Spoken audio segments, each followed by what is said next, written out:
আসসালামু আলাইকুম এভরিওয়ান, সবাই কেমন আছেন? আশা করি সবাই ভালোই আছেন। আজকে প্রচণ্ড বাতাস এবং বৃষ্টি, তার মধ্যেও ভাবলাম যে যেহেতু সময় পেয়েছি, এত সুন্দর একটা ওয়েদার, আপনাদের জন্য একটি ভিডিও তৈরি করে ফেলি। আজকে যেই টপিক নিয়ে কথা বলবো, আমরা অনেকেই আছি যারা হচ্ছে আইএলটিএস ছাড়া বাইরের দেশে পড়তে যেতে চাই। তো তাদের জন্য যদি সুবর্ণ সুযোগ বলেন, তাহলে আমি একটি দেশের নাম বলবো, ইউরোপের দেশ হাঙ্গেরি। হাঙ্গেরিতে পড়াশোনা করা কিন্তু অনেক সহজলভ্য এবং 95% ভিসা অ্যাপ্রুভাল রেট। সুতরাং যদি বাংলাদেশের কেউ বাইরের দেশে পড়াশোনা নিয়ে এখনই চিন্তার মধ্যে থাকেন, তাহলে আপনার জন্য একটি সুন্দর চয়েস হতে পারে হাঙ্গেরি। আর হাঙ্গেরিতে কষ্ট কম, জীবনযাত্রার মানও উন্নত এবং হচ্ছে সহজলভ্য। যদি কেউ ব্যাচেলর অথবা মাস্টার্সে যেতে চায়, তবে সেক্ষেত্রে আপনার সেকেন্ডারি স্কুল সার্টিফিকেট এবং আপনার ব্যাচেলরের সার্টিফিকেট লাগবে মাস্টার্সের জন্য।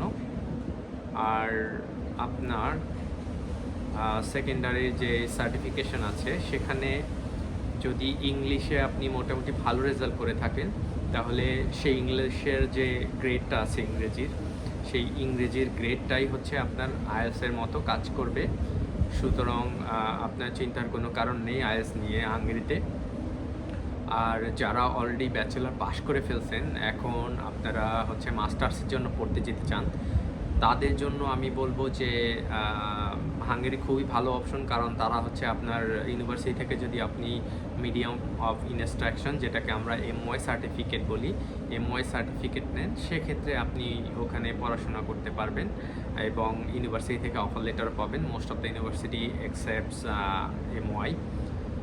সো আরেকটা সুযোগ যেটা হাঙ্গেরিতে, সেটা হচ্ছে আপনার যদি জব থাকে এবং আপনি হচ্ছে লং টাইম ব্রেক থাকে, যে আপনি লং টার্ম যাবৎ পড়াশোনার মধ্যে নেই, এখন মাস্টার্স করবেন, সেক্ষেত্রেও হাঙ্গেরি স্টাডি গ্যাপটা অ্যাকসেপ্ট করে। অনেক ইউনিভার্সিটি সেখানে স্টাডি গ্যাপ অ্যাকসেপ্ট করে। সো এটা আপনাদের জন্য একটি বড় সুযোগ, যেটা ইউরোপের অনেক দেশে করে না এবং অনেক ইউনিভার্সিটি করে না, আমেরিকাতেও করে না। সো আপনি এই অপশনটি নিতে পারেন।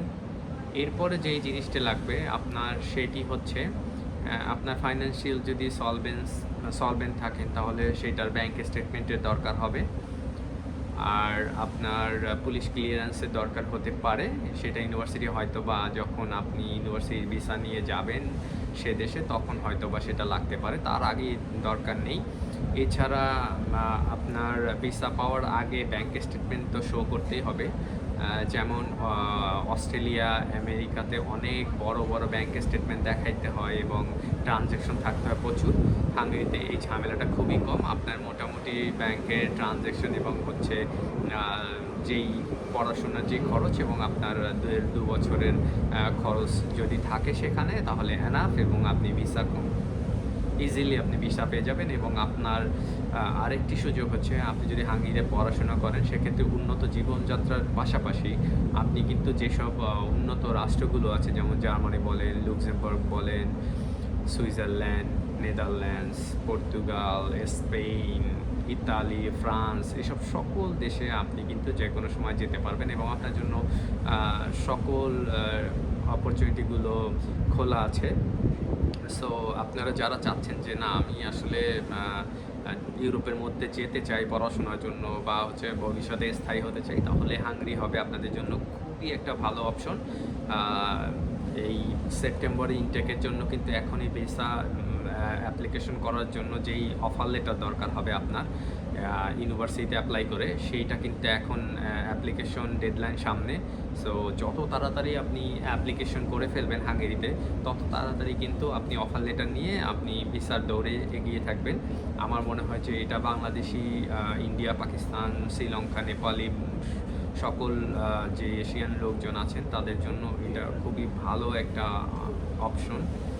সো আপনারা চাইলে এটা লুফে নিতে পারেন। জাস্ট আপনাদের এই প্রস্তুতিও তেমন বেশি কিছু প্রস্তুতি নেওয়ার দরকার নেই। শুধুমাত্র আপনি ৫-৭টা ডকুমেন্ট আপনি রেডি করেই কিন্তু হাঙ্গেরির ভিসার জন্য অ্যাপ্লাই করতে পারেন। সো সবার জন্য শুভকামনা রইল। আপনারা আমার ভিডিও যদি পছন্দ করে থাকেন তাহলে আমাকে লাইক শেয়ার দিয়ে আমাকে উৎসাহ দিবেন, এবং আপনারা আমাকে কমেন্ট করে জানাবেন যে আমি ফার্দার অন্য কোন বিষয় নিয়ে আলোচনা করতে পারি যেটা আপনাদের উপকারে আসবে। সবাই ভালো থাকবেন, আপনাদের জন্য অনেক শুভকামনা রইল। বাই বাই, আল্লাহ হাফেজ।